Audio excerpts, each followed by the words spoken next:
Kesimpulan akhir diskusi KLC Labuan Bajo tentang BPO LBF. Catatan tentang lahan hutan Kares Bowosi 400 hektar BPO. Dasar hukumnya. 1.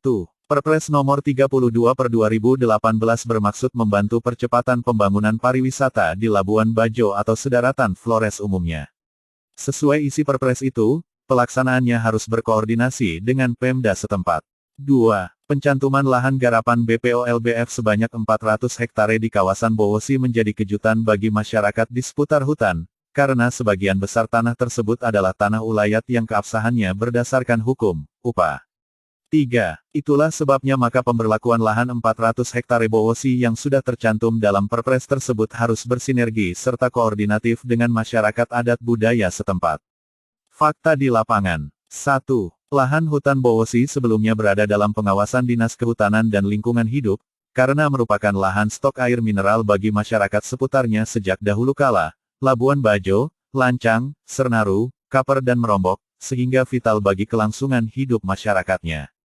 2. Atas perlakuan BPO pada poin 1, terkesan fungsi koordinatifnya tidak diterapkan, namun otoriter dengan mengabaikan hak hidup masyarakat setempat. 3. Dari posisi tanah tinggi kawasan Bowosi, sebagaimana juga dari posisi beberapa tempat lainnya di sekitar kota Labuan Bajo, posisi di sini merupakan VIP position untuk menyaksikan the best super golden view pada kota Labuan Bajo, kampung sekitarnya, bentangan pegunungan beliling, laut perairan pesisir barat dengan puluhan pulau termasuk Pulau Komodo hingga Pulau Volcano Sangiang, Golden Sunset. 4. Pokoknya sejauh mata memandang, objek view adalah super view, komplit, darat, laut, udara, pulau-pulau, kapal-kapal wisata baik yang sedang berlabuh maupun sedang berlayar. Dari sisi ini, maka nilai market sebagai potensi pusat bisnis dan gudang dolar rupiah, dari nasional hingga skala internasional di kawasan destinasi pariwisata super ini amat menjanjikan. Tempat ini menjadi kota satelit kawasan super premium. 5. Fakta juga tampak di mata bahwa lahan superposition seperti di poin 4 itu tidak hanya di hutan Kares Bowosi, karena tidak jauh dari kota pemukiman Labuan Bajo juga ada seperti itu. Bukan hutan, tapi tanah ketinggian savana yang hanya ditumbuhi rerumputan. Lokasi itu terletak di kawasan perbukitan Tanjung Utara Bukit Torolema, Kerangan hingga Batu Gosok, serta di bagian selatan kota Labuan Bajo, yaitu di Desa Macang Tanggar menuju Golo Muri dan Warloka. Fakta perlakuan Dirut BOP Sana Fatima. 1. Dirut BPO tetap melabrak hak hidup masyarakat Labuan Bajo di seputar hutan Bowosi. 2. Dirut BPO Sana Fatima sudah tahu kalau kawasan itu stok air untuk Labuan Bajo sejak dahulu.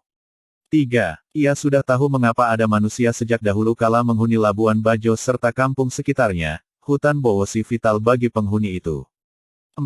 Ia sudah tahu kalau sejak 2018, masyarakat seputar hutan Bowosi protes pengolahan hutan Bowosi oleh BPO.